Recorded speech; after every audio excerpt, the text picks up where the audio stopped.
iOS 18 public bêta ainsi que iOS 18 bêta 3.5 si on peut dire sont sortis hier.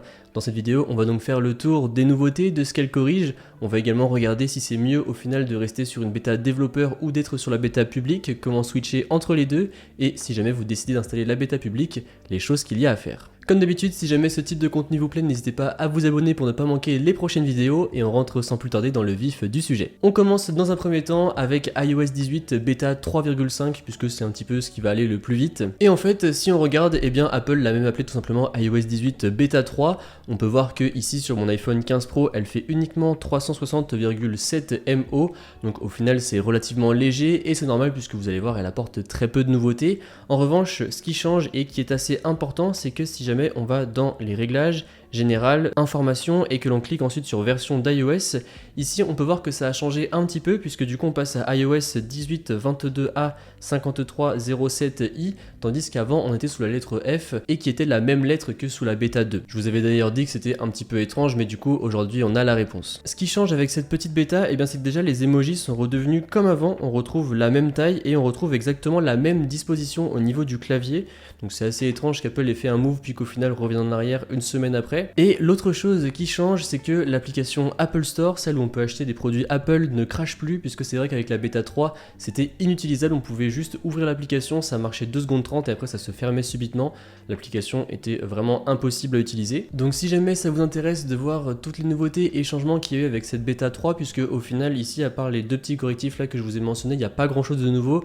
On conserve le nouvel affichage avec la lampe torche et on conserve également les fonds d'écran dynamiques. En tout cas si ça vous intéresse, je vous mettrai ma vidéo sur les nouveautés, correctifs de bugs, etc. de la bêta 3 dans la description. En tout cas, une chose qui est sûre, c'est que la batterie et les performances sont bien meilleures avec cette bêta 3 et ça c'est cool à utiliser au quotidien puisque du coup ça veut dire que si de votre côté vous décidez d'installer la bêta publique, eh bien ça fait comme si en fait vous arriviez sur une bêta 3 développeur, vous avez tous les patchs et tous les correctifs qu'il y a eu avant sur les bêta développeurs, donc du coup c'est plutôt cool pour vous puisque ça veut dire que vous aurez tout de même un OS à peu près stable même si ça reste des bêtas et surtout un iPhone un minimum endurant. Donc pour installer la version iOS 18 public bêta, c'est très simple, vous allez sur le site que je vous mettrai dans la description qui n'est autre que beta.apple.com et en fait sur ce site, eh bien, vous allez avoir toutes les nouveautés, donc iOS 18, iPadOS 18, macOS Sequoia, bref, tout ce qu'Apple a présenté durant sa WWDC il y a de cela un peu plus d'un mois. Et donc vous allez vouloir cliquer sur le bouton s'inscrire. Donc ici ça va vous enregistrer vos informations avec Apple. Donc bon, pour ma part étant déjà avec les versions développeurs, j'ai pas besoin de refaire tout ça. Et ensuite, eh bien, ça va vous expliquer un petit peu iOS 18, comment ça fonctionne, comment démarrer le programme. Donc là vous voyez, il faut inscrire votre appareil. Après ils vous disent également de émettre des commentaires si jamais vous avez des bugs et ça c'est important puisque c'est grâce justement à ces commentaires que vous allez pouvoir après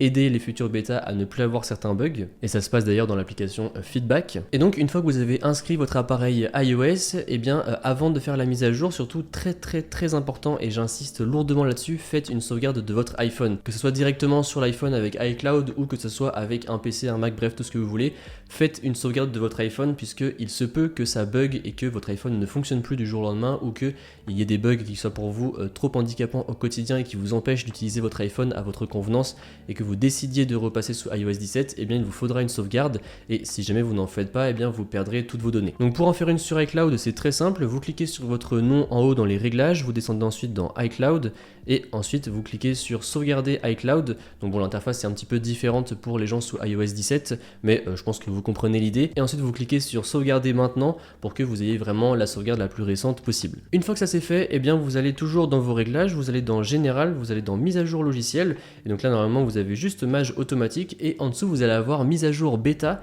et donc vous allez pouvoir choisir iOS 18 public bêta. Et si jamais vous êtes en développeur bêta, eh bien vous allez pouvoir switcher pour vous mettre sous la version publique. Alors après, qu'est-ce qui est mieux? Est-ce qu'il vaut mieux rester sous la version développeur ou est-ce qu'il vaut mieux rester sous la version publique?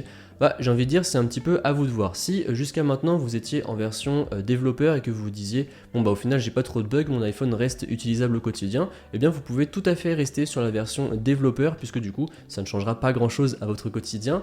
En revanche, si jamais vous voulez tout de même tester iOS 18 mais que vous ne voulez pas avoir trop de bugs comme ça peut être le cas encore une fois avec les versions développeurs, eh bien vous pouvez vous mettre en version publique bêta puisque on le sait parfois les versions publiques bêta sont un petit peu décalées par rapport aux versions de développeurs. Alors parfois ça se joue que à quelques heures et parfois ça va être 1 à 2 jours et donc ça permet justement de ne pas avoir les gros bugs qu'on peut avoir voir sur les versions développeurs lorsque vous êtes en public bêta. Donc voilà, ça pourra vous permettre de tester iOS 18 si jamais vous le voulez, mais encore une fois, gardez à l'esprit que c'est une bêta. Et donc vous pouvez potentiellement avoir énormément de bugs, une batterie qui va être un peu moins bonne ou qui va être meilleure, hein, ça dépend. J'ai vu des gens qui avaient des meilleures autonomies avec iOS 18, chose assez surprenante, mais tant mieux pour vous. Mais voilà, gardez bien tout ça en tête. Et après, pour la rentrée, lorsque iOS 18 sortira en version officielle, et bien en fait vous aurez juste à retourner dans les réglages et du coup aller dans mise à jour logiciel, cliquer sur iOS bêta et là du coup changer et retirer tout simplement iOS 18 bêta pour passer sous la version grand public. Bon, ça encore une fois je vous le montrerai en temps et en heure quand ça sortira en septembre, mais voilà un petit peu pour les nouveautés. N'hésitez pas du coup à me dire dans les commentaires si vous allez installer iOS 18 public bêta ou si jamais vous êtes en version développeur, et bien si vous restez en développeur ou vous passez en version publique. En tout cas voilà ce qu'il en est à l'heure actuelle pour ce qui est de la bêta 3.5 ainsi que de la bêta publique d'iOS 18. N'hésitez pas vous à me dire ce que vous en pensez dans les commentaires et moi je vous dis à bientôt dans une prochaine vidéo. Allez, salut!